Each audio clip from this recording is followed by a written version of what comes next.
We are out at the Sandy Beach Waterfowl Management Area. We are nearest to Pineville, South Carolina. It's a wonderful little place with several trails of varying lengths. We're going to be doing the shortest one of those today, the 3.2-mile in and out trail that ends at the first of 2 campsites and has a really nice beach, hence the name. So we can hear there are plenty of summertime bugs.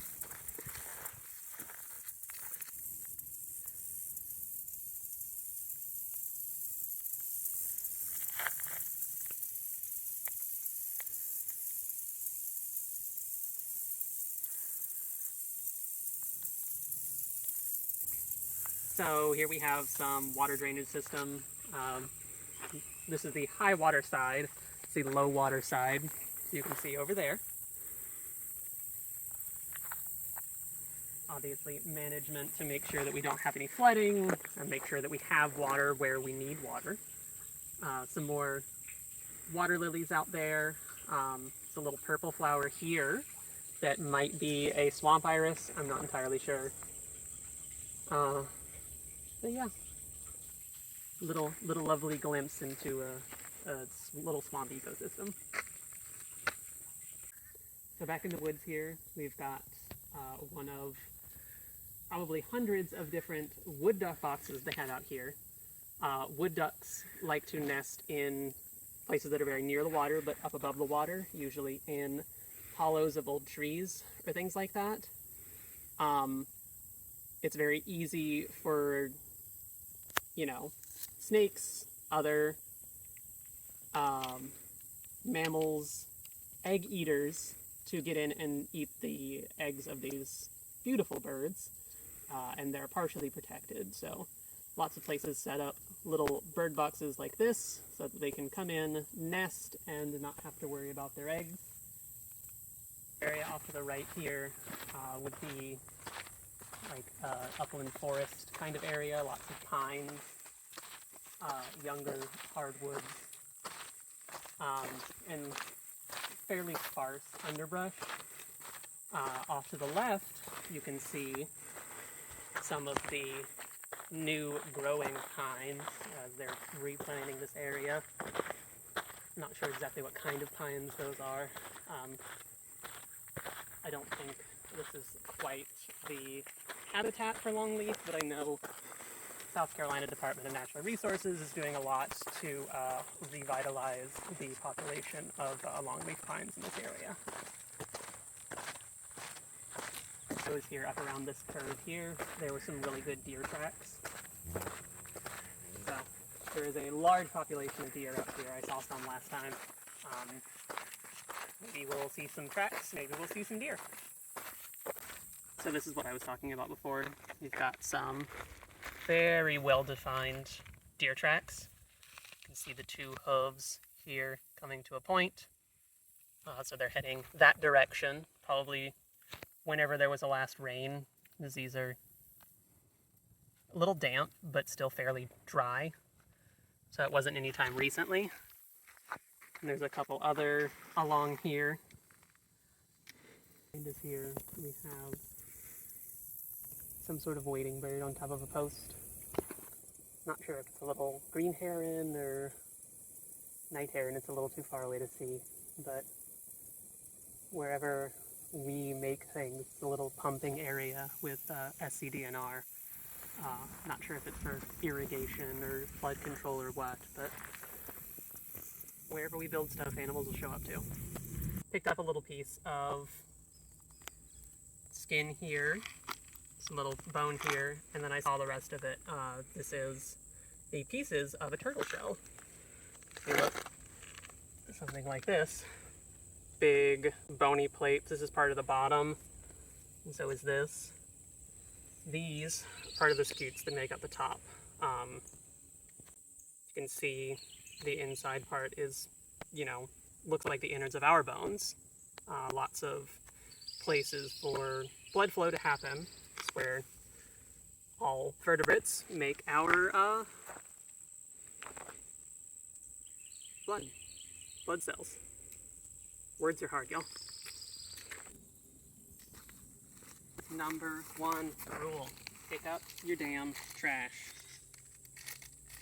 And I'd like to hope that it's not people who are out here because they enjoy being out here, people who are out here on a job, people who don't care as much. But if you're going into nature because you enjoy it, leave it cleaner than you found it. So we had a bit of dip in elevation. We're heading out towards the campsite now, out towards Sandy Beach. You can see out in here, the bottom land here is a lot wetter. The change in elevation. There's going to be a lot more water that accumulates here. So this would be a more ephemeral swamp land. You can see some water plants out further in the back. But there wouldn't be water here all the time, so it's not plants that are incredibly water adapted, just ones that can survive with high water, and ones that can also survive periods of time without. I have a cute little flower here. Not sure what kind it is, but it's cute and purple. And beside it, we can see some little pine saplings here and here. It's trying to make it in this big tree world. High-pitched bird call that you hear is from an osprey. Probably from an osprey nest, given the sound of it. Probably a baby calling for food. So you'll recognize the sound. It's very clear, high-pitched. A lot of birds of prey use calls like that because the sound travels very far. Another really pretty little flower here. Lots of purple. Purple's a very common flower color here. Not entirely sure why. Don't even know what kind of plant that is, but it's pretty. So here we have the unfortunate remains of a small bird. Judging by the color, could be mockingbird, small finch, probably not a dove based on the size of the feathers, but it could be. These have been here for a while, been rained on. Probably a bird of prey in one of those trees, just because mammalian predators usually don't pluck their prey before eating. So, got here some little patches of moss, mostly dried out, and probably hasn't rained here in a while. So you can see there's a little bit of green left here. Plants will, during periods of either low light or low water, they will reduce production of chlorophyll, so the green color. That's why they change colors in the fall. Out here we have some controlled, I assume, farming. Out in the distance there's some corn plants. All of this area is fairly well roped off and managed. I'm not sure for what purpose, but all this land is owned by SCDNR. Who knows? Nice little tree. Some fruits of some sort on it. It's a hardwood. I don't know what it is, but we're going to find out.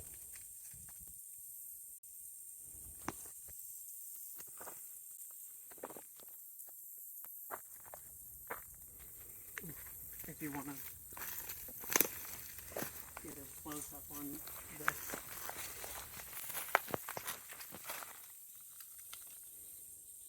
One of the fruits here. Not sure if they're ripe yet or if they're going to change color more. They're a little on the soft side. Kind of have a 4-leaf kind of crown on the top where it connects to the branch. You can see that.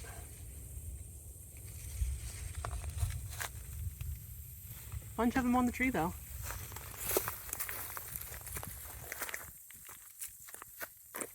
Revelation I had a few minutes ago. Before we found the tree, all of this stuff that's planted out here is management for the waterfowl, hence the name of the area, making sure that there's enough water and food for waterfowl that are either migrating through this area or wintering here.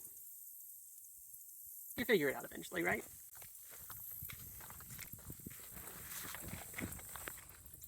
Can you see ibis? Did you get it? Okay.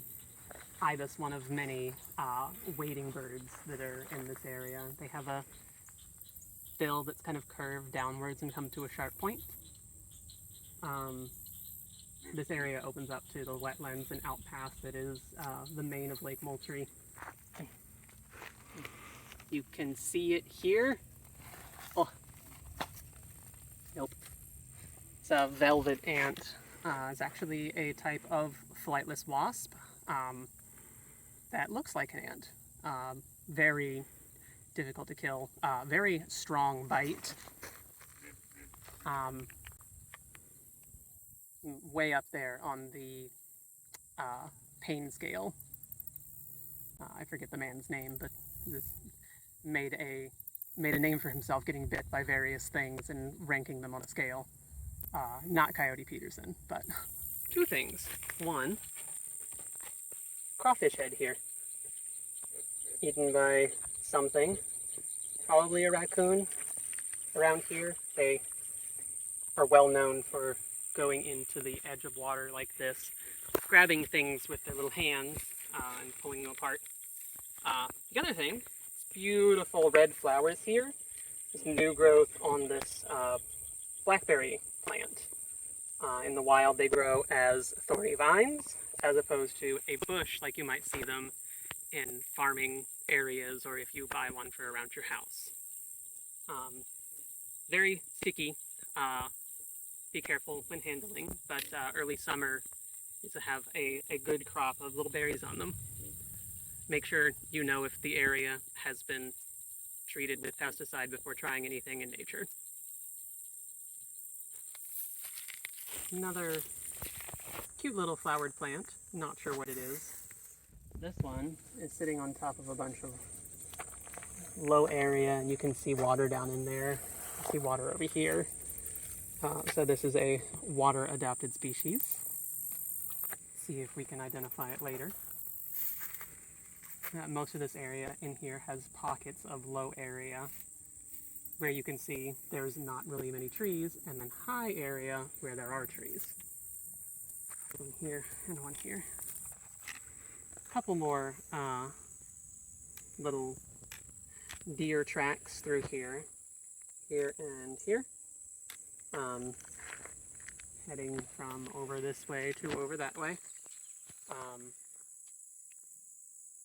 Would imagine there's a lot of foraging going on over on the right hand side. Very wet, lots of young, easy to eat plants for them.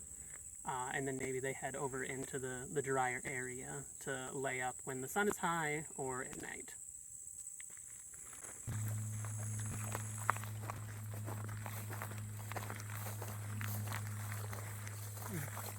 So this here, you can see inside a bunch of little caterpillars. They wiggle when you get close. Move the tree.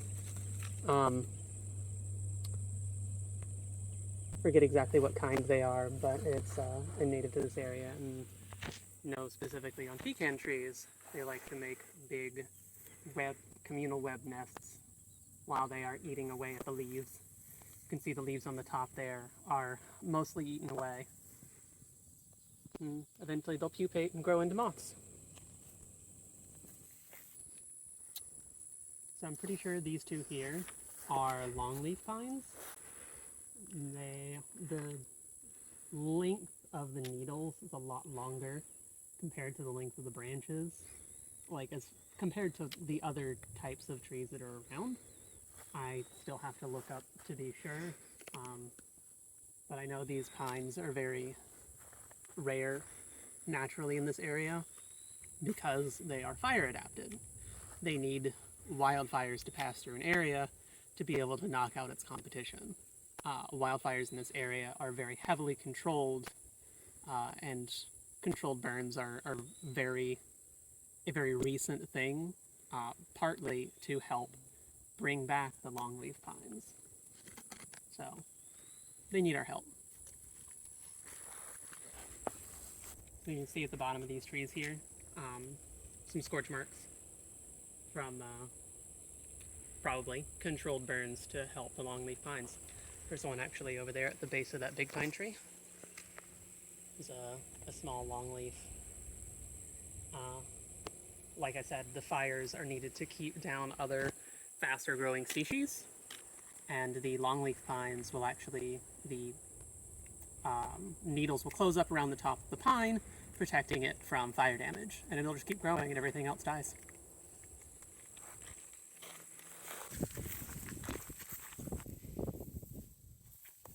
Some lichen. Stuff here. It's a algae living together. The fungus provides structure.